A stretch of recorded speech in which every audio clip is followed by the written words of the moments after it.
Oke, suara saya terdengar? Terdengar, Pak. Terdengar ya. Oke, Terdengar, Pak. saya share screen ya. Lalu share screen, entire screen. Terlihat tidak perubahannya? Terlihat ya. Terlihat, Terlihat, Pak. Pak. Oke, saya buat absen dulu. Siakat.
Itu yang di grup RA ya.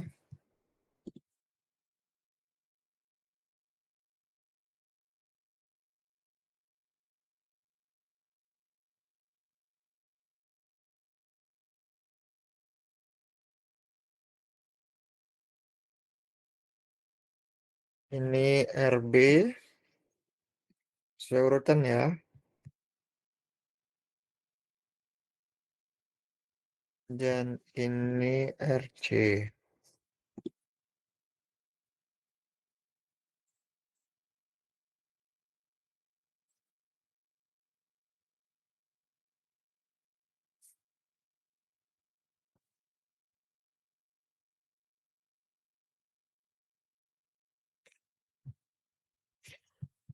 Oke, baik.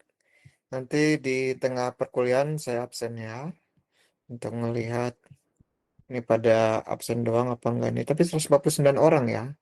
Kayaknya memang ramai ya. Memang pada datang semua ya. Sesuai sama dengan yang ulang-ulang juga. Oke, sebelumnya ada yang mau puasa. Bukan ada yang mau puasa. Ada yang puasanya besok. Kalau puasanya besok kan berarti malam ini taraweh ya. Oh, berarti orangnya Iya, ini juga Pak. apa ya? Maksudnya, kalau semisal kayak kita kan HKBP, kok ada juga beda-beda juga ya? Iya, Oh, ini ada beda-beda kan juga. yang puasa besok, ada yang puasa nggak besok. Berliana mute ge ya. Di mute ya. Kita mulai kelas ya. Oke. Kita masuk ke materi fermentasi. Nah, ini fermentasi ini materi yang menyenangkan sebenarnya. Fermentasi, terus parfum, ini materi-materi yang menyenangkan, yang ada di lingkungan kita. Ya, ada dekat dengan kita. Nah, sebenarnya apa sih fermentasi itu? Ya, fermentasi alami. Ada nggak fermentasi alami? Ada ya. Di setiap tempat itu selalu ada bakteri. Ya. Bakteri itu untuk merubah ya dari senyawa yang makromolekul menjadi senyawa yang sederhana dan dia berubah. Ya. Contohnya kalian taruh kedelai ya. Kedelai nggak kalian apa-apain ya. Kedelai kalian nggak apa-apain itu pasti terfermentasi menjadi tempe ya. Ada bakteri ya, namanya bakteri pasti akan memfermentasi, merubah ya. Berarti ada substratnya ya. Jadi tempe itu sebagai substratnya, jadi tempat makannya. Jadi apa sih sebenarnya fermentasi itu? Fermentasi ya definisinya adalah perombakan senyawa yang kompleks ya menjadi senyawa sederhana dengan bantuan enzim, ya, yang biasa kita kenal sebagai amilase. Kelompok besarnya amilase, protease, lipase yang dihasilkan dari mikroba. Nah, mikroba atau bakteri ya, kelompok mikroorganisme yang merubah, ya, yang merubah makromolekul yang kita kenal sebagai protein, lemak, kemudian amilum atau glukosa ya, gula ya, golongan gula, karbohidrat lebih tepatnya, salah, bukan amilum, karbohidrat menjadi molekul-molekul kecilnya dengan bantuan apa? Mikroba ya. Mikroba itu akan menghasilkan enzim, paham ya? Jadi mikroba ini akan menghasilkan enzim. Enzim ini untuk merubah, memecah makromolekul ya. Yang kita sebut ada 3 ya makromolekul ya. Apa aja? Ada lipid atau lemak ya. Terus ada protein, kemudian ada karbohidrat. Nah, ase-ase ini yang ujungnya ase, amilase, protease, lipase, simpanse ya, nggak lucu ya. Nah, ini adalah golongan enzim ya. Golongan enzim. Ada ase-ase ini berarti enzim. Amilase berarti mengurai ya, amilum atau karbohidrat menjadi gula-gula sederhana. Kalau protease, protein ya. eh, Protease, protein berarti merubah protein menjadi apa? Protein itu tersusun dari asam amino. Asam amino. Lipid, nah, atau lemak ini terurai menjadi asam lemaknya. Ya, asam lemaknya. Paham ya? Jadi ini adalah definisi dari fermentasi. Adalah perombakan senyawa yang kompleks ya. Ya, senyawa kompleks bukan senyawa kompleks, sebenarnya senyawa makromolekul ya. Kompleks sudah makromolekul yang besar, yang fully rigid ya. Eh, ini menjadi senyawa sederhana dengan bantuan enzim. Enzimnya apa aja? Amilase, amilum ya. Amilase ini berasal dari kata amilum. Bukan amilum, amilase ini amilum ya. Enzim amilum, enzim yang merubah amilum menjadi gula sederhana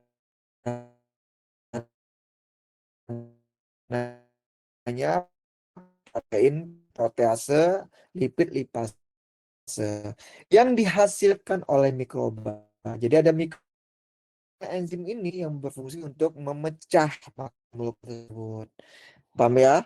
Jadi kalau misalnya ya, Pak, jadi jamur di tempe itu berarti tergolong protase, Pak. Benar ya. Ya, ada mikroba ya, jenis jamur ya.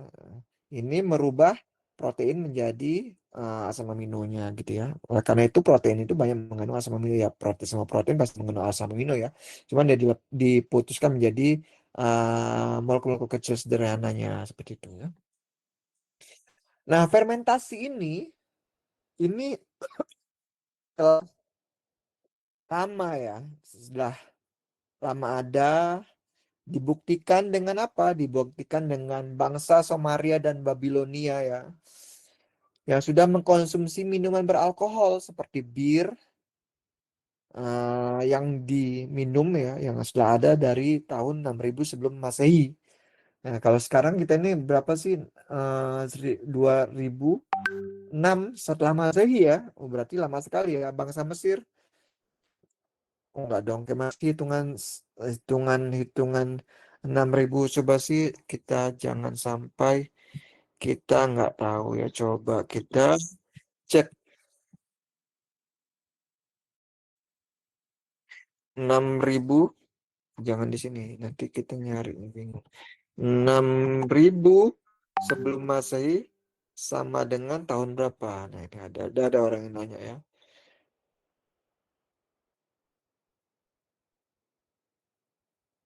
Tahun berapa tahun yang lalu? 8000 tahun yang lalu. Sekitar, oh ya, karena benar ya, berarti sekarang ini kalender kalender setelah Masehi ya, kalender Masehi ya, benar ya.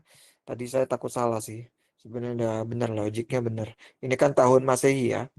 Berarti siapa yang ketawa itu? Kurang ajar ya. Adik saya ya. Bapak nggak apa-apa, mama sih Pak. Nggak apa-apa lah ya. Biar nggak takut, nggak biar biar nggak asbun ya. Bangsa Mesir ini sudah mulai membuat adonan kue asam sejak 4000 sebelum Masehi. Ya berarti 6000 tahun yang lalu ya. Bayangin ya. Sudah ada bangsa 6000 tahun yang lalu. Sedangkan di negara-negara Eropa, minuman anggur sudah dikenal jauh di masa lalu dan dibuat melalui fermentasi ya, minuman anggur ya. Apa ya, di tuak ya. Kalau di Lapo-Lapo itu tuak ya.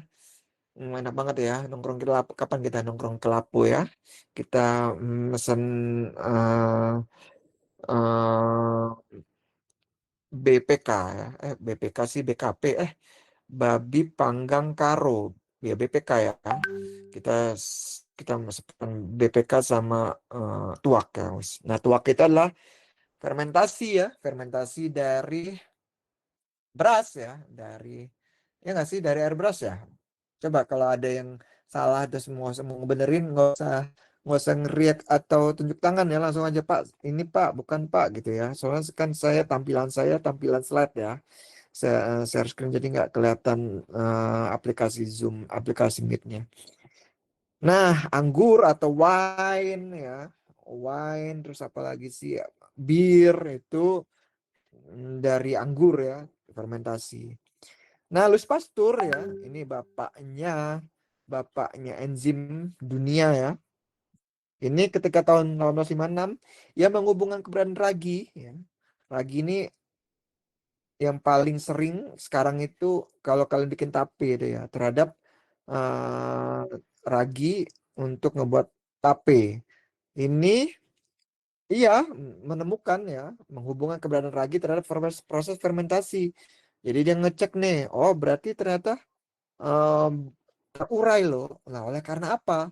Oh, ternyata pas dicek, ternyata ada bakteri dan enzimnya. Nah, Pasteur pada awalnya mendefinisikan fermentasi sebagai proses respirasi tanpa udara. Ya, Pasteur juga menemukan bahwa fermentasi jalan dengan perkembangbiakan mikroorganisme di dalam makanan. Walaupun sebenarnya sekarang ya fermentasi pasti membutuhkan oksigen, tapi enggak juga ya. Ada bakteri yang dia anaerob ya. Jadi awalnya memang dia pasti respirasi tanpa udara maupun respirasi dengan udara ya.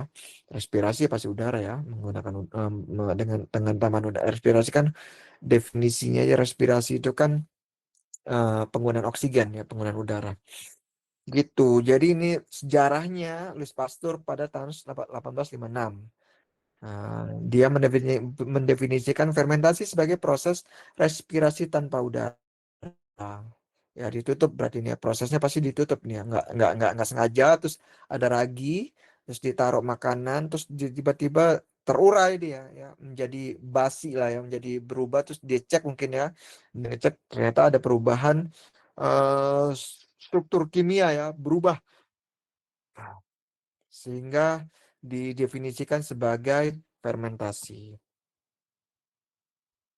Jadi sebenarnya dari 8.000 tahun yang lalu ya dari bangsa Somalia tadi ya, bangsa Babilonia ya, Somaria, bukan Somalia ya. Babilonia dan Somaria 6.000 tahun yang lalu, 8.000 tahun yang lalu. Ini sebenarnya tujuannya apa sih sebenarnya kita makanan tersebut difermentasi ya? Zaman dulu ya, fermentasi itu digunakan untuk mempertahankan produk ya yang dipanen ya. Dulu belum ada kulkas ya. Belum ada tuh kulkas side by side ya, kulkas 4 pintu, kulkas kayak yang di film-film drama Korea itu ya, yang kacanya kebuka itu nggak ada. Jadi dulu fungsi bangsa dulu itu memfermentasi dan mempertahankan produk. Ya. Jadi tujuannya itu mempertahankan produk yang dipanen atau disembelih. Ya. Yang dipanen ini berarti tumbuhan ya, yang disembelih berarti hewani ya yang berlimpah pada waktu-waktu tertentu dan langka pada waktu yang lain. Jadi bangsa dulu ya yang dulu itu kan ada musim yang sangat ekstrim ya di barat apalagi ya di barat maupun di luar Indonesia itu suhunya ekstrim ya. Walaupun sebenarnya di Indonesia juga suhunya ekstrim ya. Kalau panas-panas banget. Kalau hujan-hujan terus ya. Nah, fungsi untuk mempertahankan musim-musim paceklik ya, musim-musim salju, eh, apa ikan ikan nggak ada ikan ya, daging susah ternak, terus di kalengin ya, kalau dulu nggak ada kalengin ya, dulu apa sih, nggak kaleng ya, kulkas aja nggak ada ya. Nah dulu itu difermentasi, ditaruh di botol, di wadah, terus dikasih ragi atau cuka ya, penghasil eh, penghasil proses fermentasi alami.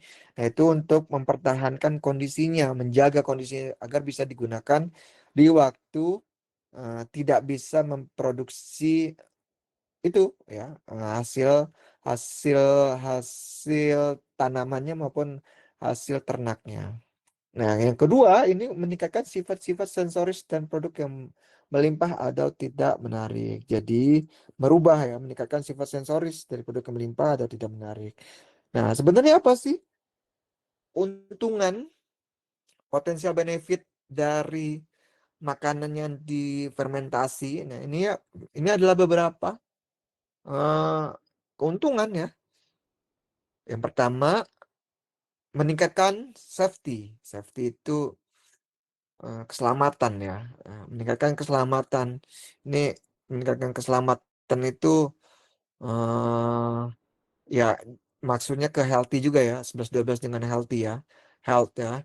Healthy benefit, retail value ya. Meningkatkan harga retail ya. Meningkatkan nutrition value ya. Kemudian digestibility itu keramahan atau kemudahan dia di digesting. Digesting itu pelunakan ya. Kita itu digester ya, apa ya, merubah ya, reaktor lah, reaktor tubuh lah ya, reaktor reaktor penguraian lah. Digesting itu penguraian. Suitable for subsequent processing. Nah, terus keyword ya, mengurangi toxicity. Nah, jadi lawannya safety itu mengurangi, meningkatnya safety itu berarti mengurangi toxicity dan mengurangi waktu masak. Nah, kalau sudah ya benar ya, karena fermentasi itu kan sudah menguraikan makromolekul ya. Jadi dengan proses fermentasi akan mengurangi waktu masak dan mengurangi production cost ya. Nah, ini adalah beberapa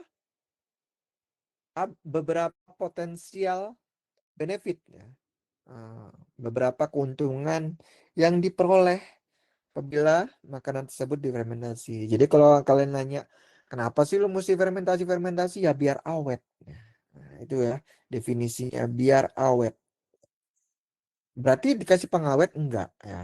Ya coba aja kalian bandingkan makanan difermentasi dengan ikan lah. Ikan yang kalian fermentasi sama ikan yang tidak kalian fermentasi itu lebih awet ya dibandingkan dengan tidak difermentasi. Nah ini tampilannya. Bisa nggak saya kasih pointer ya, laser pointer. Ini adalah tampilan ya, di botol. Kalau zaman dulu dia dibotolin terus dikasih ragi ya. Nah, itu dikasih cuka atau ragi itu untuk membuat eh, tumbuh media bakterinya sehingga terfermentasi ya. Ini adalah prinsipal group ya dari mikroorganisme yang digunakan untuk fermentasi makanan. Nah, ada grup mikroba. Pertama ada lactic acid bacteria atau bakteri asam laktat. Terus ada bakteri asam asetat, yeast, dan mold ya. Yeast ini apa sih definisi yeast? Itu jamur ya. Mold jamur mah. Yeast itu ragi ya. Ya, yeast itu ragi ya. Yeast itu ragi. Mold jamur. Produknya apa kalau asam laktat? Asam laktat bakteria berarti asam laktat ya. Asam asetat contoh apa? Asam laktat yang paling banyak ada di mana? Asam laktat di mana? Di di su, di subang ya, di susu ya. Nah, itu asam laktat kalau kalian minum yogurt gitu ya, itu banyak sekali bakteria asam laktat ya. Nanti ada di slide berikutnya nanti ada jenis-jenis bakteri asam laktat ya. Nah, kemudian asam asetat ya. Bakteri asam asetat berarti mengatakan asam asetat ya, cuka itu ya. Nah, kalau yeast ragi, ragi menghasilkan apa? Produknya alkohol dan karbon dioksida ya. CO2 dan eh, ROH ya, alkohol ya, golongan alkohol ya. Terus malt atau jamur ini menghasilkan enzim ya. Nah, jamur yang ada di ragi, yang ada di tempe itu menghasilkan enzim, enzim itu fungsi untuk memecah ya.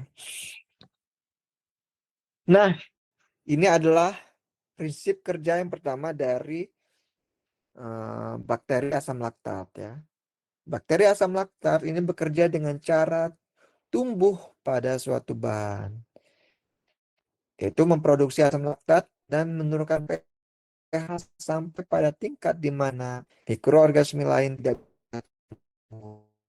Jadi dia menghasilkan asam laktat dan menurunkan pH sampai tingkat di mana nggak ada lagi tumbuh. Jadi spesifik dia. Sama ya, semua itu, semua bakteri, semua makhluk hidup itu spesifik ya, kayak kita. Ada yang tahan tinggal di suhu sekian, ada yang nggak tahan. Ada yang level 1, ada yang tahan di makanan pedesnya. Soalnya pedesnya level 1, ada yang pedesnya level 9. Ya, ya seperti itu ya.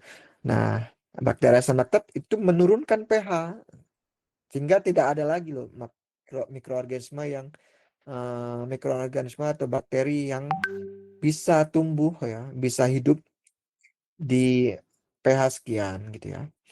Sifat inilah dimanfaatkan untuk membunuh atau mengambil pertumbuhan mikroba yang tidak diinginkan. Selain itu, dalam industri makanan, asam laktat berperan dalam pengawetatan bahan makanan. Aksidulan ya atau apa ya, apa pengasam ya, penambahan asam, asid asid edit ya, dan menjaga tekstur adonan. Nah, banyak ya, mayoritas asam laktat ini adalah bakteri gram positif ya. Tidak membentuk spora, dapat memfermentasi karbohidrat untuk menghasilkan asam laktat. Nah, apa sih bakteri gram positif ya? Ada yang tahu bakteri gram positif? Ada. Ada namanya bakteri gram negatif. Maksudnya apa sih bakteri gram positif itu? Ada yang tahu apa gram positif? Kenapa disebut gram positif? Ada yang tahu? Jadi sebenarnya nama kenapa disebut bakteri gram positif ya? Ada gram negatif, itu gram itu bukan massa yang kita timbang ya. Gram itu nama orang ya, penemunya ya. Jadi kenapa disebut positif? Karena dia dia mempertahankan perubahan warna. Dia positif dia. Jadi istilahnya itu ya. Dan ciri-cirinya apa sih? Kalau negatif berarti dia tidak bisa mempertahankan perubahan warna dengan penambahan alkohol, dengan penyucian alkohol. Nanti adalah definisinya. Bisa kalian bisa kalian cari referensinya di luar. Tapi seperti itu ya. Perbedaan nanti ada di slide berikutnya. Jadi apa itu namanya, kalau kalian pikir gram positif berarti dia positif gramnya Pak, ditimbang dia positif. Nggak mungkin lah. Bukan kayak gitu ya, gram itu nama orang. Bakteri gram positif. Orang yang menemukan metode tersebut. Dan mengklasifikasikan bakteri berdasarkan berdasarkan ujinya. Uji gram namanya. Ciri-cirinya kalau gram positif itu dinding selnya tebal ya. Dinding selnya tebal. Dan dia strukturnya lebih lebih tidak kompleks ya, berbeda dengan gram negatif. Kalau gram negatif itu dia tipis tapi kompleks ya, dia tipis dinding selnya tapi tersusun ada senyawa yang kompleks ya, tersusun dari eh, molekul yang lebih kompleks ya kalau struktur bakterinya seperti itu ya. Dan tidak membentuk spora. Ya. Spora itu apa spora? Kalau kalian ingat lagi di pelajaran biologi, spora itu adalah bentuk mekanisme mempertahankan survival ya, mempertahankan diri dengan eh, mengeluarkan senyawa ya, metabolit tertentu ya. Nah, itu yang dimanfaatkan beberapa beberapa ya seperti kayak ini ya prinsip di eh, apa penelitiannya Bu Nina itu kalau saya lupa sih namanya. Penelitian Bu Nina itu tentang apa sih? Hijau-hijau itu apa ya dia? Saya lupa sih. Bukan rumput laut, apa ya? Mikroalga, Pak. Mikroalga.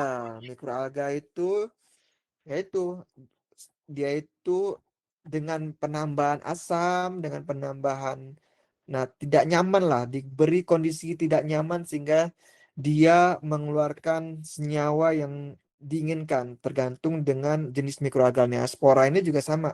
Setiap bakteri itu punya spora yang berbeda-beda. Nah, spora ini bentuk dari mekanisme mempertahankan hidup bakterinya ya. Nah, contohnya lagi penelitian kayak Bu Reni ya, apa? Kok saya lupaan ya sekarang ya. Malam ini saya lupaan ya. Apa sih nama tanaman gaharu? Nah, gaharu itu tanaman yang luka ya, dengan penambahan luka, dengan penambahan senyawa tertentu dia menghasilkan metabol sekunder ya. Nah, metabol sekunder itulah yang dimanfaatkan gitu ya. Nah, kalau tadi asam laktat, kalau ini asam asetat. Nah, bakteri ini ya, bakteri asam asetat ya, bakteri ini dapat hidup pada pH di bawah 5 dan bekerja dengan cara mengoksidasi etanol menjadi asam asetat ya. Jenis bakteri yang termasuk ke dalam jenis bakteri ini antara lain Acetobacter dan Gluconobacter. Nah, dulu ya saya itu bekerja menggunakan pernah ya, bukan bukan penelitian bukan penelitian S1 saya, tapi ini dulu saya pernah keterima PKM ya. Program kreativitas mahasiswa itu tahun 2009. Kalian udah lahir belum ya? Usia 3 tahun berarti kalian dia. 2009 itu saya keterima PKM dengan judul pembuatan asam asetat dari rebung ya. Dari rebung. Jadi pertama itu rebungnya ya rebung itu kaya akan karbohidrat ya, penyusun utamanya karbohidrat, dia bukan golongan protein ya, namanya rebung ya, bambu ya. Rebung itu bambu muda ya, kalau nggak ada yang nggak tahu ya. Rebung bambu muda itu saya ubah dulu menjadi etanol ya. Saya ubah jadi etanol karena strukturnya adalah karbohidrat. Karbohidrat kalau diputus-putus ya, karbohidrat diputus-putus jadi glukosa. Nah, glukosa itu kalau diubah ditambahkan ragi ya akan menghasilkan alkohol ya. Nah, itu ditambah ragi dulu pertama. Nanti ada ya ragi ya, yeast ya nanti. Ya, yeast itu kan tadi kan di slide sebelumnya, yeast itu akan menghasilkan apa? Oksigen ya. Menghasilkan alkohol ya. Menghasilkan senyawa alkohol. Jadi langkah pertama glukosanya ya, glukosanya glukosa dari rebung ya, rebung itu karbohidrat. Glukosanya, penyusunnya kan utama glukosa. Glukosanya saya oksidasi dengan penambahan ragi, menghasilkan etanol. Kemudian etanol yang sudah diperoleh, saya oksidasi lagi. Dengan apa? Dengan penambahan Acetobacter aceti. Nama bakterinya, bakteri golongan bakteria asam asetat ya. Nah, Acetobacter aceti, ya namanya Acetobacter ya, Acetobacter. Ya, bakteri pembuat asam. Gluconobacter, bakteri pemakan glukosa. Acetobacter berarti bakteri pembentuk asam. Aseti, ada ujung aseti, berarti spesifik dia menghasilkan golongan asetat. Nah, ya asam asetat ya. Nah, itulah judul ya. Nah, kalau kalian boleh tuh, kalau misalnya kalian mau buat PKM, boleh tuh idenya apa. Semua golongan karbohidrat bisa dibuat jadi asam asetat ya, asam asetat yang bisa kita makan ya. Kalau kalau dibuatnya menggunakan bakteri itu pasti food grade ya, bakteri sama kayak jamur ya. Jamur kan food grade ya, menggunakan apa mold ya atau jamur ya. Seperti itu. Nah, Bakteri asam asetat ini bakteri gram negatif, lawannya bakteri gram positif. Apa tadi kalau gram negatif? Kalau gram negatif beda dengan gram positif. Kalau gram positif itu dia apa sih positif? Artinya Pak, positif itu tebal ya. Yang mesti kalian itu tebal ya. Apa sih yang tebal Pak? Dinding sel ya. Dinding selnya tebal.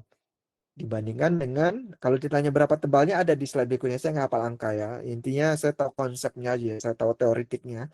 Jadi kalau gram positif, kenapa disebut gram? Saya ulang lagi, kenapa disebut gram? Bakteri apa sih gram negatif? Itu penemunya ya. Sama kayak asam basa Lewis ya. Lewis itu yang penemunya ya. Teori asam basa Lewis sama kayak bakteri gram negatif, bukan timbangannya ya, bukan massa tapi nama orang yang nemuin. Kenapa disebut negatif? Karena dia merubah ya. Negatif dia. Negatif apa Pak? Negatif mempertahankan warna dengan penambahan alkohol. Dia gagal mempertahankan warna. Dia jadi ungu dia. Perubahan ujinya ya. Ujinya seperti itu. Uji oleh gram itu.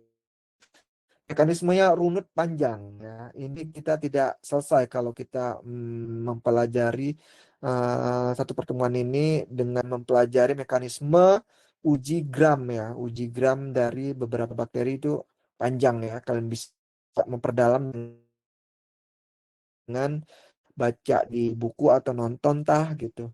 Itu lebih lebih lebih mudah ya. Nah ini kategori asam asetat ini, asam asetat bakteri asam asetat ini bakteri yang aerobik ya, membutuhkan oksigen dan tidak membentuk endospora maupun pigmen. Jadi dia tidak mempertahankan tubuhnya ya, dia tidak apa ya? Mempertahankan itu bahasa ini apa sih? Dia tidak menghasilkan ya, tidak menghasilkan metabolit sekunder ya. Untuk mempertahankan survivalnya nggak ada ya. Dia tidak membentuk mekanisme mempertahankan diri.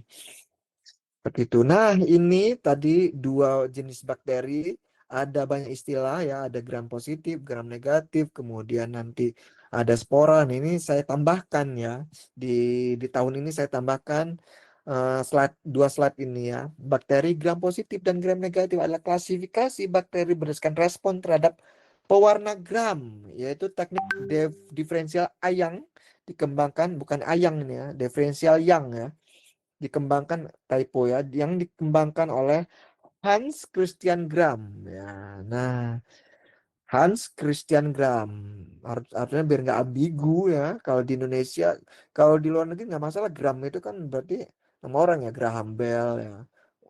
Tapi kalau di Indonesia dikasih Gram bingung ya. Harusnya Christian Gram Hans atau kan, atau namanya Gram Christian Hans, jadinya bakteri Hans ya.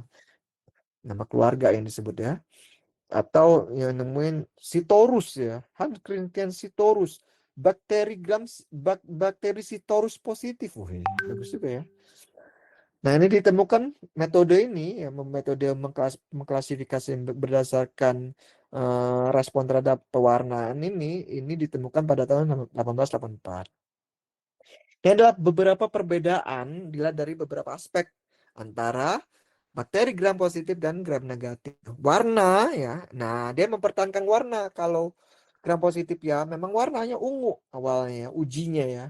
Kalau negatif dengan penambahan alkohol dia menjadi merah muda atau pink. Nah, mengandung peptidoglikan atau penyusun utama dinding sel dengan ketebalan 20 sampai 80 nanometer. Kalau gram positif, kalau gram negatif tipis ini 2 sampai 7 nanometer aja. Kecil amat sih Pak nanometer ya, namanya bakteri ya, nggak kelihatan ya nanometer ya. Kalau sentimeter mah bukan bakteri namanya, kutu. Nggak sih, apa sih, nggak lucu ya. Nah, membran luarnya tidak ada. Kalau gram positif dia tidak ada membran. Kalau gram negatif ada. Walaupun ada tapi tetap tipis intinya. Dan gram positif ini tidak ada lipoposakarida. Tipe ya. Lipo lipopolisakarida ya. Tidak ada lipopolisakarida. Saya ganti sekarang aja ya, mumpung ini Excel. Nice.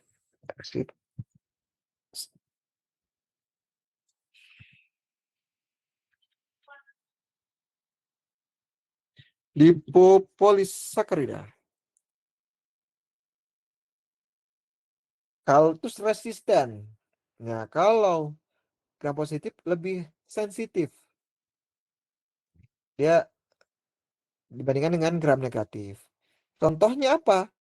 Contoh bakterinya gram positif. Nah ini Staphylococcus ya, Aureus, Streptococcus pyogenesis ya. Aduh, saya dari dulu memang susah ya nyebut nama bakterinya.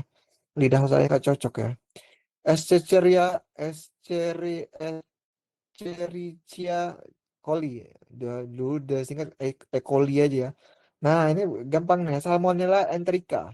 Pseudomonas aeruginosa. Nah, ini adalah contoh bakteri gram negatif ya. Ya.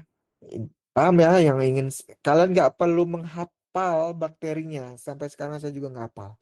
Yang perlu kalian tahu adalah bakteri gram negatif bukan gram ya, bukan massa, tapi nama orang. Terus apa yang paling membedakan peptidoglikan atau dinding selnya, penyusun dinding selnya? Kalau positif berarti lebih tebal dan tidak ada membran luarnya. Walaupun dia tebal tapi dia tidak ada membran luarnya. Itu ya perbedaan antara bakteri gram positif dan juga bakteri gram negatif yang pertama kali ditemukan metodenya oleh Hans Christian Gram pada tahun 1884. Kemudian tadi ada juga spora. Apa sih spora? Sporadis ya, bukan ya. Spora adalah bentuk sel khusus yang dibentuk oleh beberapa mikroorganisme sebagai mekanisme bertahan hidup. Nah, survival ya. Survival mechanism ya. Ketika kondisi lingkungan tidak menguntungkan, misalnya panas tinggi, kekeringan, radiasi atau kekurangan nutrisi, ya, kekeringan, pH juga ya, ini keasaman ya. Nah itu ya. Tadi apa punyanya Bu Nina tadi? Aduh, kalau saya lupa terus sih. Bu Nina itu penelitian tentang apa? Mikroalga, Bapak. Mikroalga, Edwin. Ya Allah, astagfirullah. Mikroalga. Nah, mikroalga ini juga bentuk mempertahankan dirinya dengan makanya kalian kalau tahu kok ini sih Pak mikroalga bisa jadi biodiesel sih Pak. Nah, itu dia menghasilkan asam asam ester ya yang bahan pembuat bahan baku pembuat biodiesel. Nah, itu dia bahan bakunya itu bahan baku pembuat biodieselnya dihasilkan dari mikroalga. Mikroalga menghasilkan itu dengan apa? Dengan lu kasih pH 7 misalnya. Oh, dia ngeluarin golongan ester nih ya. Nah, golongan ester yang jadi bahan baku lemak ya, ester lemak ya, bahan baku pembuat biodiesel. Nah, itu adalah bentuk mempertahankan dirinya ya. Lu rasain dia ngeluarin diri ya, istilahnya dia ngeluarin ngeluarin silknya lah ya, ngeluarin apanya penangkisnya lah ya. Nah, sama kayak cumi-cumi ya. Kalau cumi-cumi kalau kalian rasain dia ngeluarin tinta hitam itu mekanisme mempertahankan diri. Nah, cumi-cuminya itulah hitam-hitam di cumi-cumi itulah yang dimanfaatkan. Nah, tergantung apa komponen senyawanya. Nah, di mikroalga itu banyak ya. Nah, salah satunya adalah sebagai bahan baku pembuat biodiesel.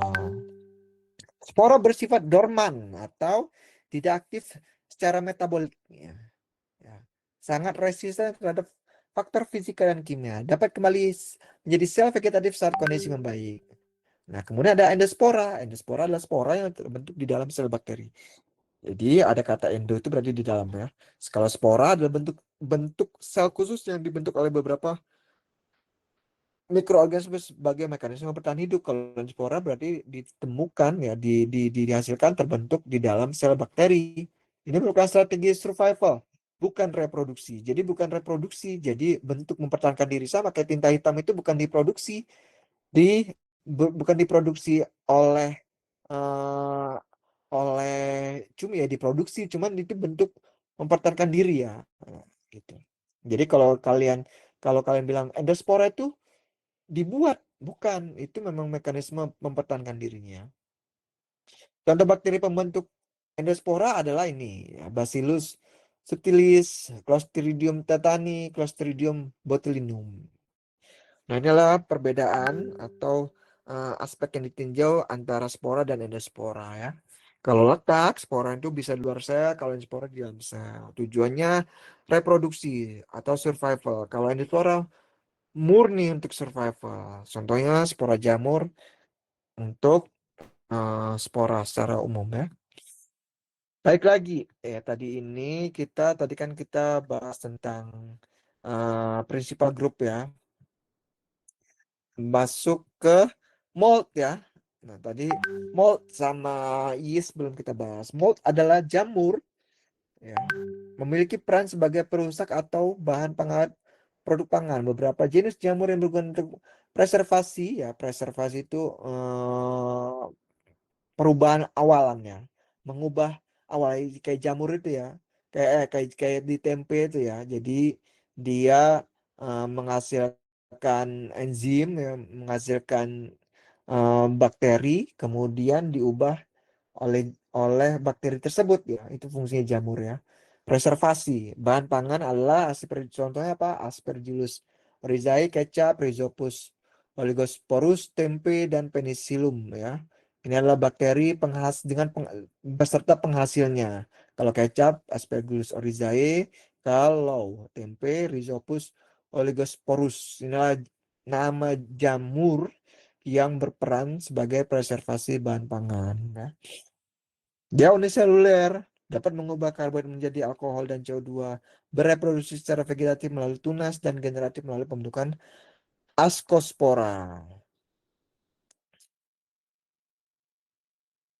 Kemudian setelah ketiga yang lain,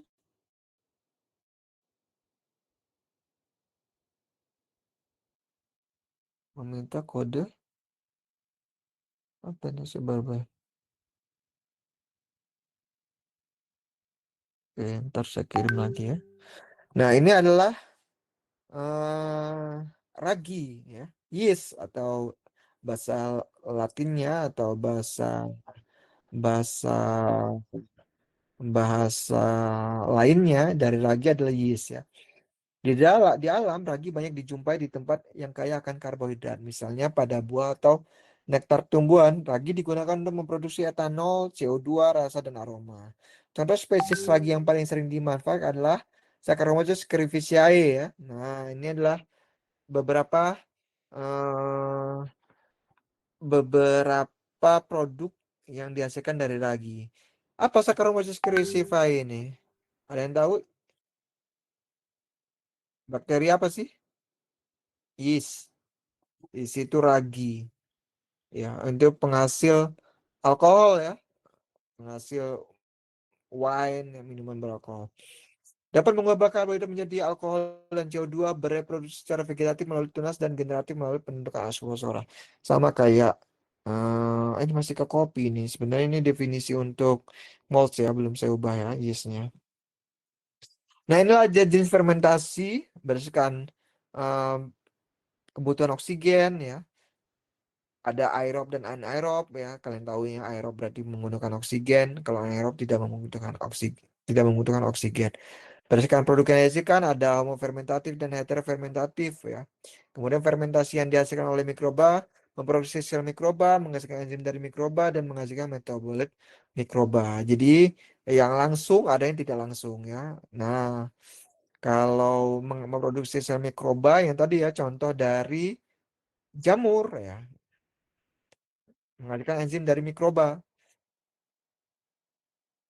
Ini adalah reaksi kimia untuk fermentasi asam laktat ya.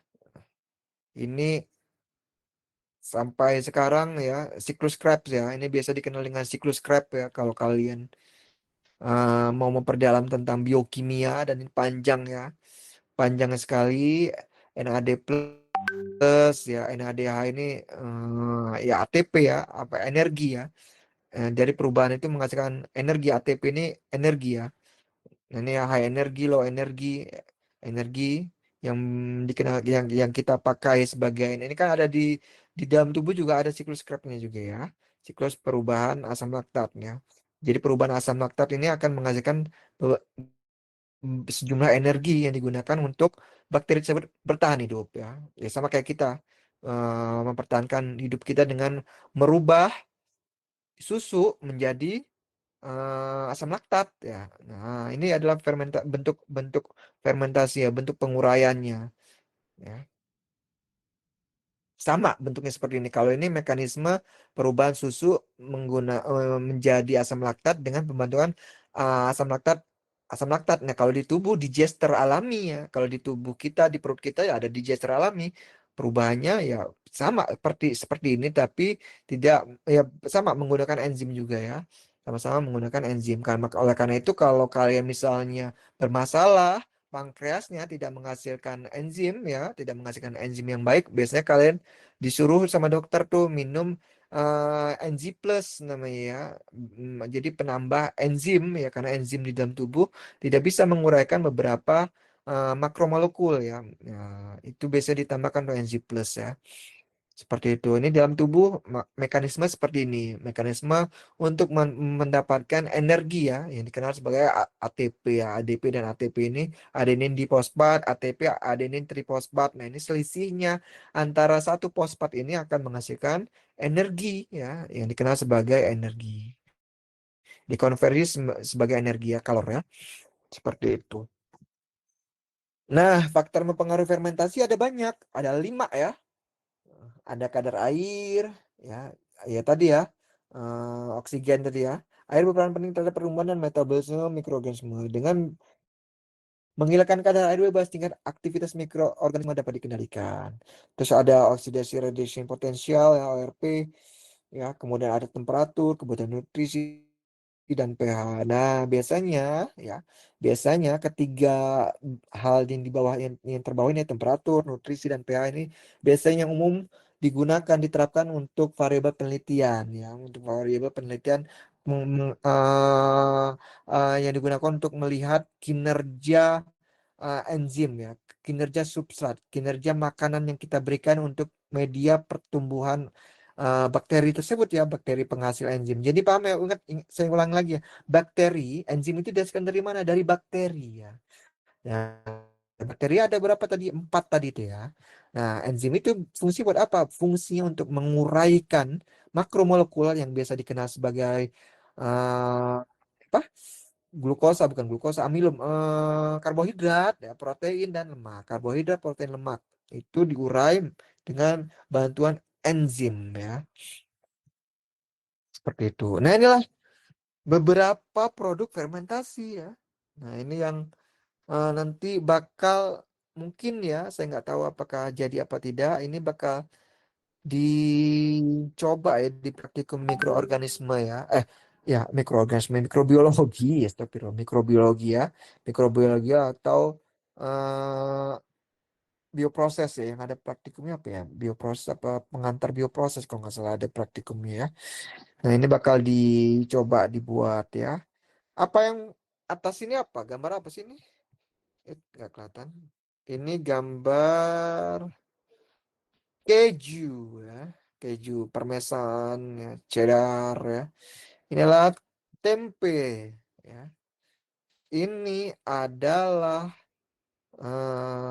apa ini? Ini minuman beralkohol kayaknya ya, atau cuka. Cuka itu asam asetat ya. Oh ya, anggaplah ini minuman beralkohol lah ya. Tuak ya, tuak. Nah, ini roti ya. Roti ini diproduksi juga menggunakan bakteri ya. Menggunakan jamur ya. Bakteri, bukan jamur, bakteri. Yogurt ini ya. Yogurt. Yogurt ini apa? Asam ya. Ya, berarti menggunakan bisa yeast ya. Ragi, ragi mah alkohol ya. Ini kan bukan alkohol ya. Berarti dia susu, asam laktat. Golongan bakteri asam laktat. Apa aja bakteri asam laktat? Banyak ya. Saya nggak hafal ya. Kemudian ini cuka. Ya, cuka ini produk dari malt ya. Nah, ini apa ini? Gambar apa ini? Ada yang tahu ini gambar apa? Gambar apa ini, guys? Gambar apa coba ini? Kimchi. Oh, ini kalian minta di absen ini ya. Hadir nggak nih? Pak, lagi nonton apa ya? Pak udah ada yang puasa nih. Agak burem Pak gambarnya Pak. Agak buram, Iya Pak. internet jelek ya. Iya, Pak, pecah, Pak. Iya, Pak. Iya, Pak. Waduh, internet di rumah saya jelek ya.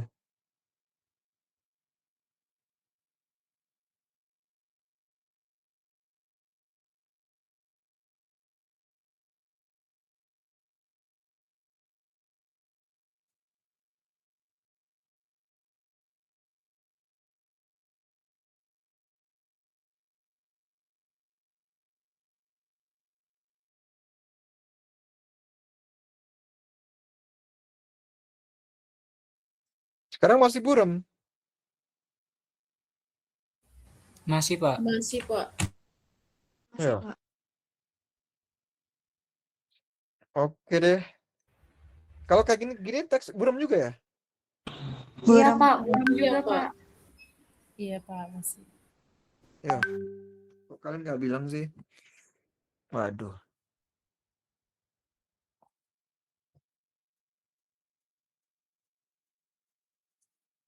masih buram ya? Coba saya pindah deh kalau gitu.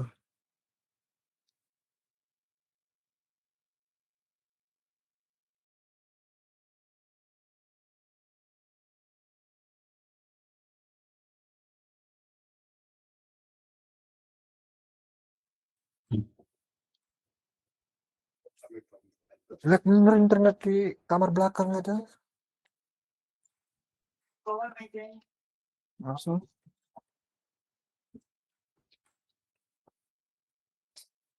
Sekarang masih buram nggak? Enggak, Pak. Hah? Udah enggak Pak? Sudah, Pak. Udah Udah kelihatan lumayan Pak, sekarang. bagus. Ya, ternyata routernya nggak nyampe saya. Aduh, kalian kok nggak bilang? Nah, ini ya, saya ulang lagi ya. Nanti saya saya ringkas deh ya. Nah, ini mudah-mudahan walaupun tadi gambarnya nggak kelihatan, cuman mulut saya kedengeran lah ya. Ini adalah beberapa produk fermentasi yang bisa kita temui di kehidupan sehari-hari kita. Nah, ini adalah yang tadi saya bilang ya, ini keju, tempe, ini minuman beralkohol, ini roti, ini yogurt dihasilkan dari apa tadi? Saya sebut dari bakteri asam laktat ya. Ini dari jamur ya, kecap, ini kimchi ya. Nah, beberapa makanan yang lain. Nah, ini adalah beberapa produk fermentasi. Kalau produk alkohol bisa menghasilkan tempe, tape, brem, roti, produk asam laktat ini susu olahan, fermentasi sayuran, fermentasi produk hewani. Kalau terus ada ikan peda, terasi, cuka, produk fermentasi kedelai. Nah, terasi ini juga masuk golongan fermentasi ya. Kedelai ini kecap sama tempe. Ini adalah produk alkohol yang dihasilkan dengan proses fermentasi, tape dan brem ya. Ini brem ini apa sih? Brem ini proses ini menggunakan Acetobacter dan Pseudococcus ya. Acetobacter berarti menghasilkan produk asam ya. Makanya kalau kita makan kerasa asam ya.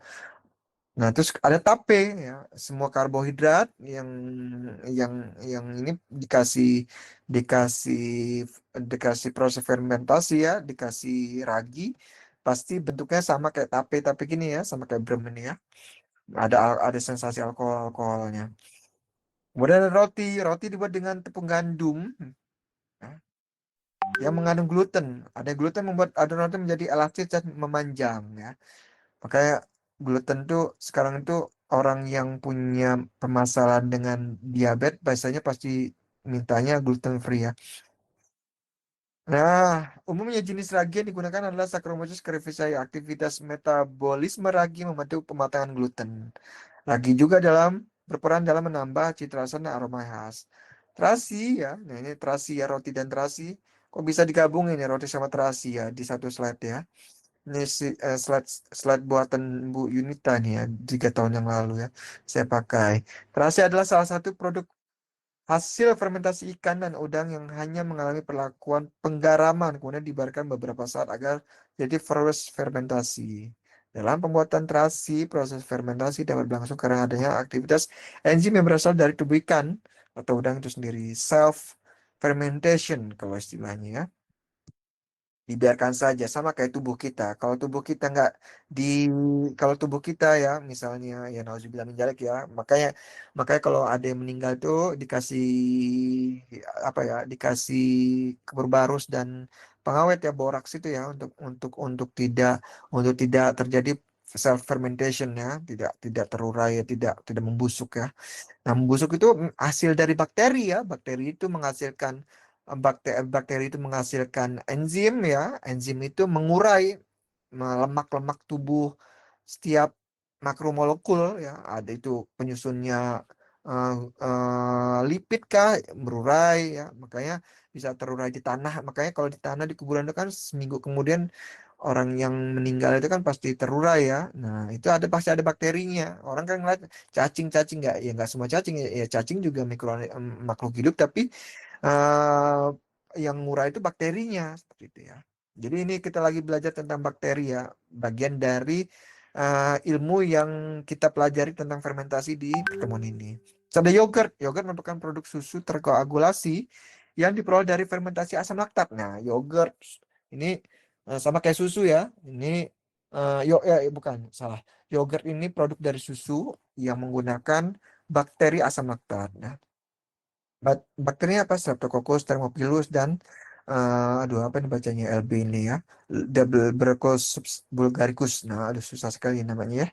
Nah, ini keju merupakan produk olahan yang diperoleh dari koagulasi susu dan pemisahan whey.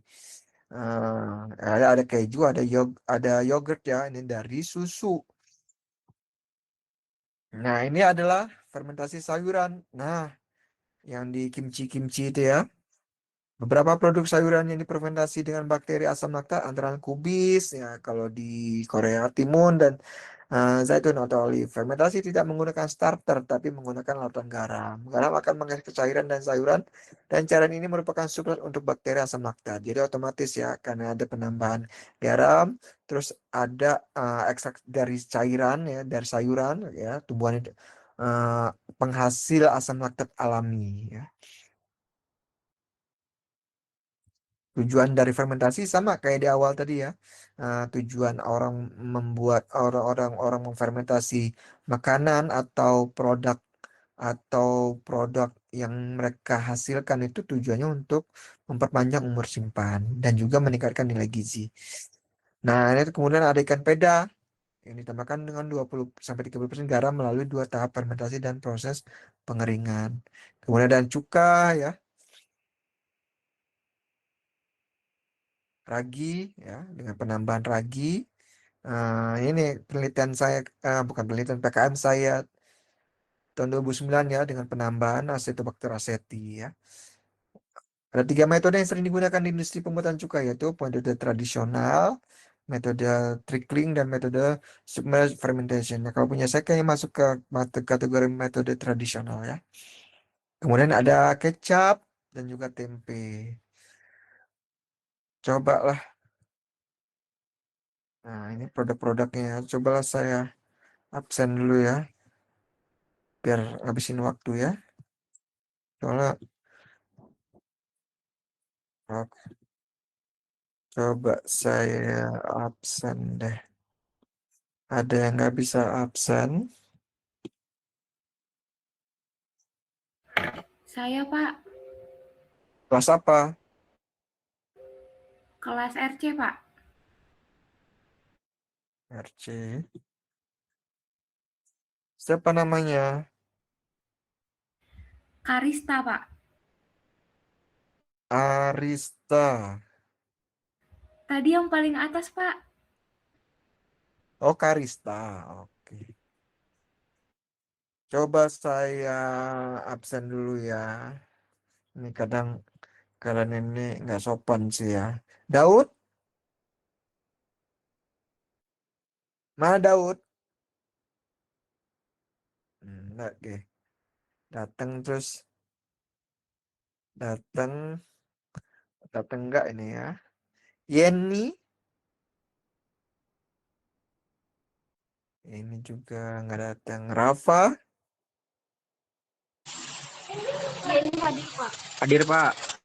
Christina? Rafa hadir Pak. Hadir Pak.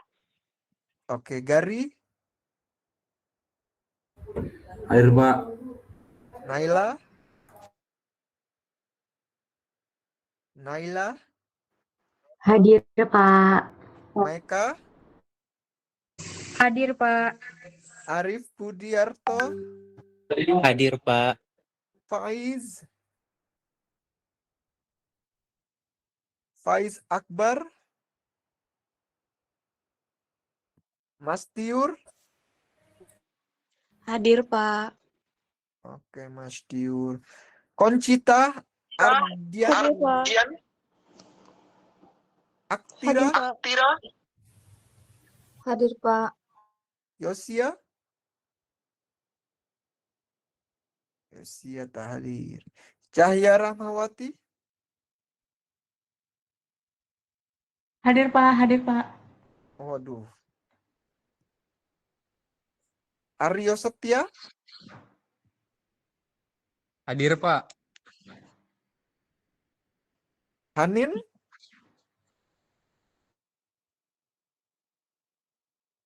Layik.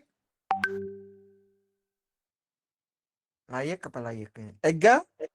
Hadir, Pak. Hadir, Pak. Siapa yang hadir? Layak. Layik. Oke. Hadir, Pak Ega. Ega hadir. Hanin. Hanin. Enggak hadir. Lakisha. Hadir, Pak. Giska.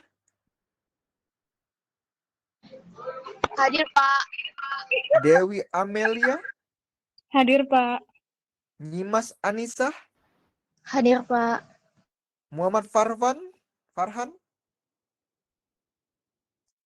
Khofifah Nur Islami. Hadir, Pak. Sabrina Zati. Hadir, Pak. Sabila Kolbi.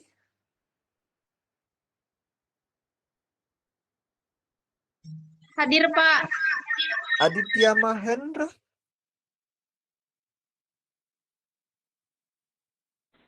Hadir, Pak. Andira Wahyuditama.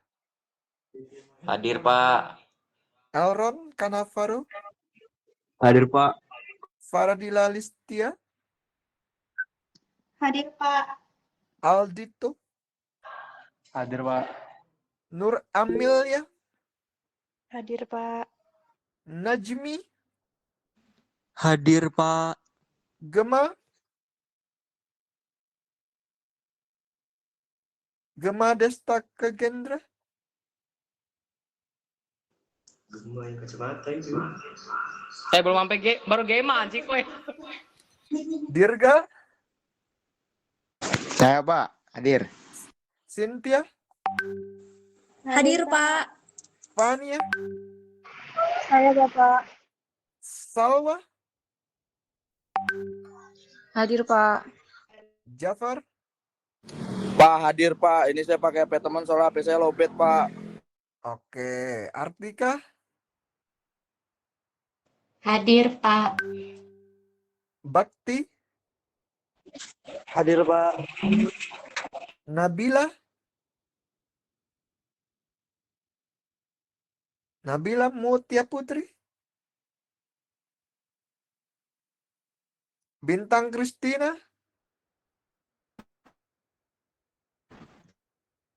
Hadir. Dea Paulina. Hadir, Pak. Alia Adisti.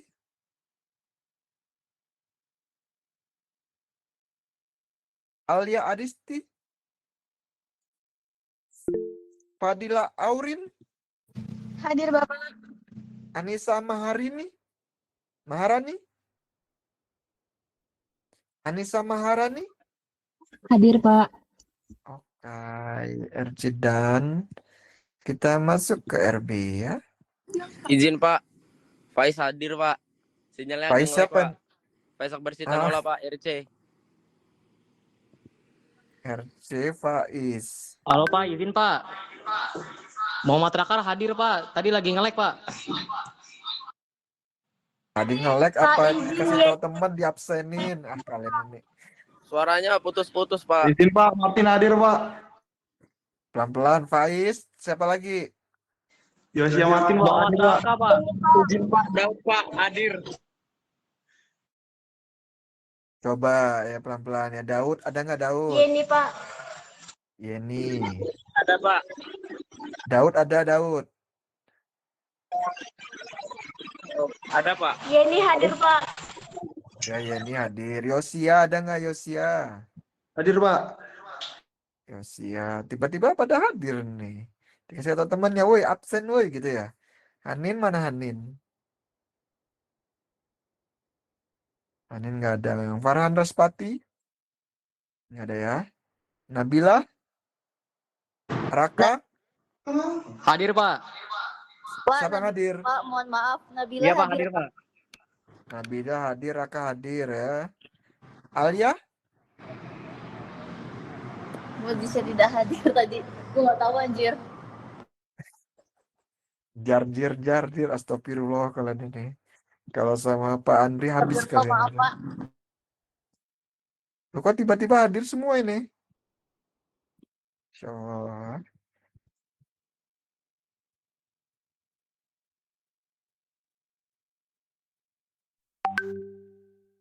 Ini apa sih?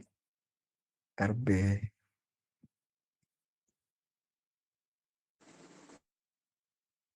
Wih, pada datang semua. Berapa sih total? Coba saya lihat aja ya.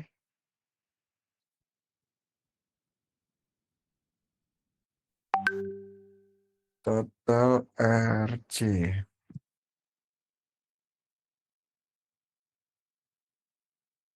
46. 46 tambah 46 tambah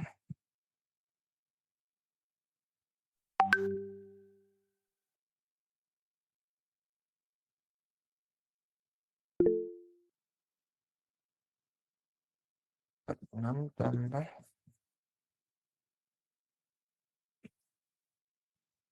46 tambah 60 106 106 tambah 62 106 tambah 62 168 169 harusnya 169. Bu, ini banyak yang absen bodong nih. Astagfirullah, kalian ini nggak boleh lo kayak gitu ya. Ya sudahlah ya, saya percaya aja lah ya sama kalian ya. Saya absen satu-satu aja ya, nggak apalah. Kata Bu Yunita, kita harus ngelatih kejujuran ya. Oleh karena itu saya cek apa ya? Saya cek satu-satu ya. Lois, Hadir, Pak. Nabil. Ayo cepat yo Nabil. Hadir, Pak. Hadir, Pak. Delvi. Delvi.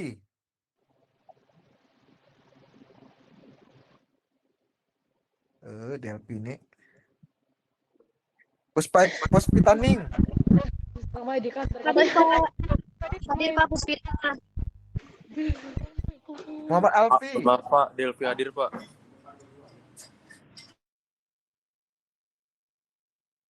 Alfi.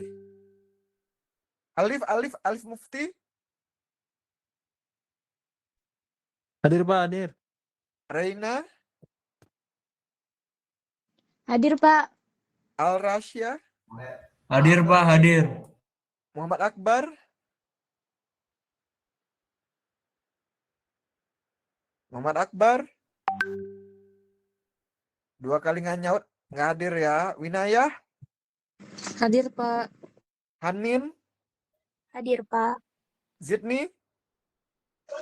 Hadir Bapak. Zaki. Hadir Pak. Muhammad Zaki. Hadir, Pak. Alfarizi. Hadir, Pak. Herlina. Hadir Pak. Aditya Barus. Hadir, Pak. Haris Firmansyah. Ahmad Paris Firmansyah 2 kali saya panggil nggak hadir ya. Felisa, Hadir, Pak. Nabila, Hadir, Pak. Nazir Ahmad, Hadir Pak. Wahyu Maulana, Hadir Pak. Alzena, Hadir, Pak. Fitri Nur, Hadir, Pak. Mada Devi, Hadir, Pak. Muhammad Hafiz Al-Fadil, Hadir Pak. Al-Rafi, Al-Rafi, Al-Rafi. Oke, Al-Rafi nggak di. Afdol, Hadir Pak. oke. Indah, Hadir, Pak. Tiara, Hadir, Pak. Boas Samosir, Hadir Pak. Zahran, Hadir Pak. Zahra, Hadir, Pak. Lutfi Syarif, Hadir Pak. Yasi, Hadir, Pak. Dela, Hadir, Pak. Tanaya,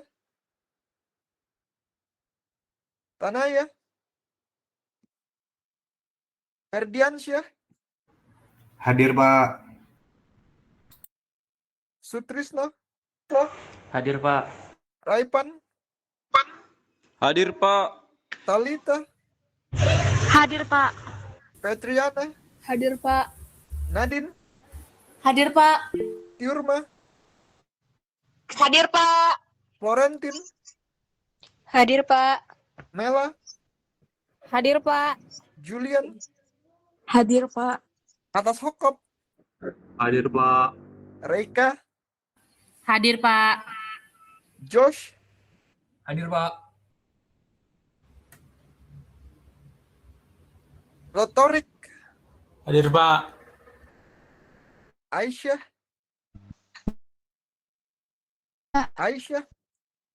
Rizka, Amelia, Hadir, Pak. Hadir, Pak. Sopiani, Hadir, Pak.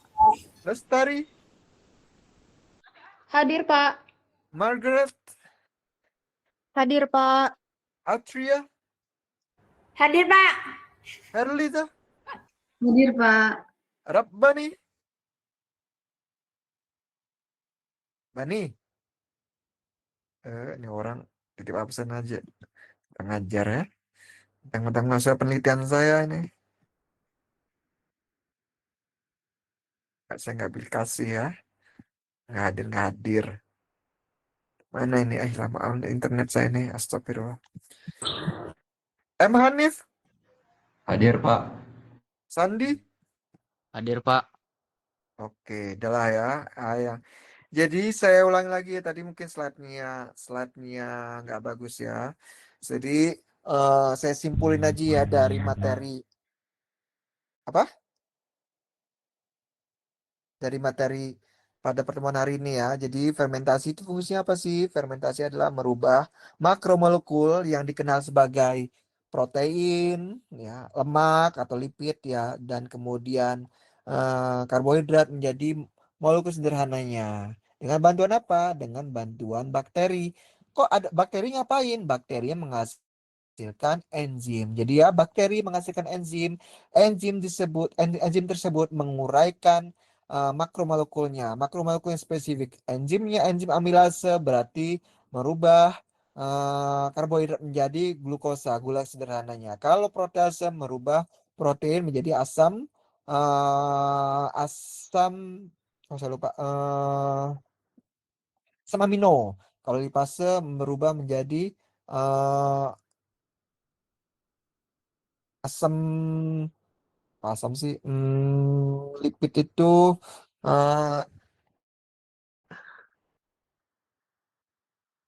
apa? Kok saya lupa. Lipid itu penyusunnya apa? Penyusun lipid. Kita cari tahu biar penyusun lipid. Asam lemak. Tadi tidak benar asam lemak ya. Asam lemak benar ya. Asam lemak, asam amino. Nah, ini mikroba ini menghasilkan enzim. Enzim itu merubah, memutus ya, merombak yang senyawa yang besar tadi menjadi senyawa sederhana. Ditemukan oleh Louis Pasteur pertama kali ya. Sebenarnya pertama kali ya di 6000 sebelum Masehi atau 8000 tahun yang lalu ya, di mana sudah meminum alkohol ya atau bir ya. Nah, kemudian fungsinya buat apa sih? Fungsinya untuk yang paling umum ya, yang paling umum itu untuk meningkatkan masa simpan ya, mempertahankan kondisi ya lebih lama dibandingkan dengan kalau tidak difermentasi. Itu tujuan utamanya ya, karena zaman dulu nggak ada penyimpanan kayak kulkas sekarang, oleh karena itu difermentasi biar lebih lama bisa dikonsumsi kalau misalnya lagi musim paceklik atau musim musim tidak panen ya, musim salju dan musim badai seperti itu ya, musim hujan. Nah, ada beberapa kelompok mikroba yaitu asam laktat bakteri, asam asetat bakteri, kemudian yeast atau jamur, kemudian yeast atau ragi, malt dan jamur, malt atau jamur. Nah, kalau asam laktat bakteria itu menghasilkan asam laktat ya, asam asetat bakteria menghasilkan asam asetat. Kalau yeast menghasilkan alkohol ya. Ragi tadi ya menghasilkan alkohol ya, yang bisa kita minum sebagai alkohol gitu ya. Seperti itu. Nah, ini adalah prinsip kerja laktat asid bakteria. Ini bisa kalian pelajari ya, jenisnya bakterinya apa aja. Kalau asam laktat ini contohnya adalah asam laktat. Contohnya nggak ada ya di sini ya. Ntar saya tambahin ya. Kalau asam asetat bakteria, contohnya asetobakter atau gluconobacter ya. Biasanya yang paling terkenal itu asetobakter aceti. Yang umum bisa ditemukan kalau kita membeli bahan kimia ya di kampus-kampus gitu ya, di ITB atau saya dulu waktu itu belinya di ITB. Nah, ada istilah dari gram negatif sama gram positif ya. Kalau gram negatif artinya dinding selnya atau peptidoglikannya tipis ya, 2-7 nanometer. Sedangkan gram positif itu peptidoglikannya tebal ya. Artinya positif itu artinya dia bisa mempertahankan warna awalnya ya. Nah, bakterinya itu diuji oleh siapa? Diuji oleh Hans Christian Gram. Makanya disebut gram positif. Ya, disebut gram negatif ya. Warna aslinya ungu. Nah, dia dikasih alkohol, dicuci dengan alkohol, dia tetap ungu. Beda dengan gram negatif. Gram negatif diuji oleh Hans Christian Gram, ini berubah menjadi warna merah muda. Artinya dia negatif, dia tidak memperkantu. Contoh bakterinya apa aja? Banyak ya. Contoh yang gram negatif ada E. coli, Salmonella, Pseudomonas gitu ya. Ini ada beberapa contoh golongan bakteri gram negatif. Terus ada istilah spora. Spora adalah bentuk sel khusus yang dibentuk oleh beberapa mikroorganisme sebagai mekanisme bertahan hidup atau survival mechanism ya. Nah, endospora adalah spora yang terbentuk di dalam sel ya. Kalau ada kata endo berarti di dalam selnya. Jadi intinya sama, spora itu mempertahankan sama kayak mikroalga ya, mempertahankan dari pengaruh eksternal ya. Pengaruh eksternal ya. Nah, contohnya apa? Misalnya panas tinggi, kekeringan, radiasi, kekurangan nutrisi, atau pH ya, pH dan suhu ya. Itu biasanya. Nah, kemudian ada malt atau ragi ya. Malt atau jamur ya. Contohnya ada Pak, contohnya Aspergillus oryzae, kecap, Rhizopus oligosporus. Ini pembentuk tempe ya. Ini adalah contoh dari jamur. Kemudian adalah contoh dari yeast ya. Contohnya apa? Saccharomyces cerevisiae ya. Ini adalah ragi ya. Nah, inilah beberapa jenis fermentasi ya, berdasarkan kebutuhan oksigennya, ada aerob anaerob ya. Kemudian fermentasi produk yang dihasilkan dari fermentasi ada yang homo, ada yang heterofermentatif. Kemudian fermentasi yang dihasilkan oleh mikroba, ada yang memproduksi sel mikroba, ada yang menghasilkan enzim dari mikroba ya, ada 2 tahap ya. Ada menghasilkan metabolit mikroba. Ini adalah mekanisme reaksi fermentasi asam laktat ya. Nah, ini analoginya dengan kayak ada di tubuh ya. Misalnya kita makan, misal kita minum susu. Nah, minum susu itu kok bisa kita minum susu orang yang sebelumnya misalnya lemes-lemes gitu ya, kurangan energi gitu ya. Minum susu tiba-tiba jadi punya energi. Nah, ini fermentasi mekanismenya seperti ini ya. Ada glukosa kemudian berubah menjadi asam laktat ya. Nah, ini adalah lactate fermentation ya. Nah, energi itu dihasilkan dari mana ya? Ini peruraian dari mekanisme perubahan NAD menjadi NADH ya, di mana dihasilkan fosfat ya, dari adenin difosfat menjadi adenin trifosfat atau sebaliknya. Inilah proses pembentukan fermentasi, proses pembentukan energi dari mekanisme fermentasi ya, fermentation ya. Ya, dalam tubuh seperti itu mekanismenya ya. Maka kalau kita minum susu atau kita makan roti itu menghasilkan energi. Kalau roti apa? Roti itu kan amilum ya, berarti kan ada bakteri amilasenya. Nah, mekanisme seperti apa? Nah, mekanismenya bisa jadi sama seperti ini ya. Ada pokoknya ADP, ada ADP, ada ATP-nya aja gitu ya. Berarti kok ada energinya ya. Selisih ADP dan ATP itu adalah energi gitu. Nah, ini adalah faktor mempengaruhi fermentasi yang biasanya diuji dalam skala penelitian di teknik kimia. Ini adalah dengan memvariasikan temperatur, kebutuhan nutrisi dan pH.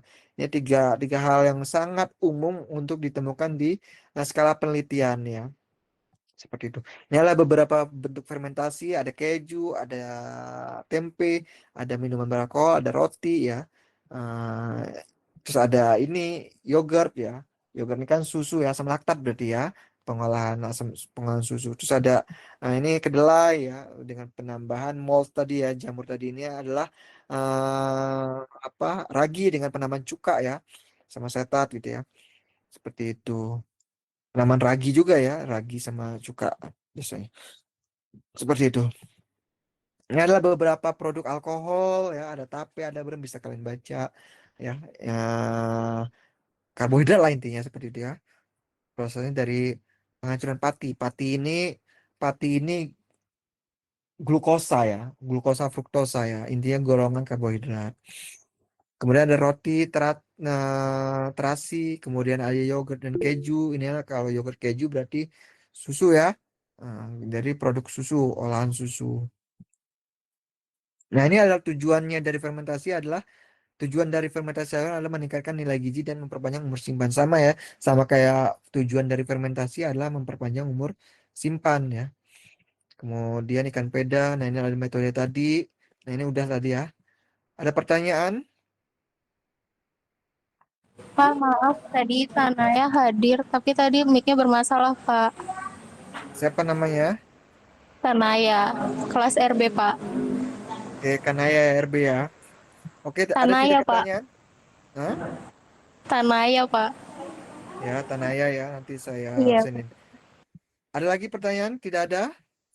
Kalau tidak ada pertanyaan, saya akhiri ya kelas pada malam hari ini, kelas organik. Nanti MPA besok jam 7 ya. Jam 7 kita ketemu lagi dengan materi FTIR kelas metode pengukuran dan analitik. Saya akhiri kelas pada malam hari ini. Selamat malam. Assalamualaikum warahmatullahi wabarakatuh. Waalaikumsalam Bapak. Waalaikumsalam warahmatullahi wabarakatuh. Waalaikumsalam, Bapak. Terima kasih, Pak. Terima kasih, Bapak.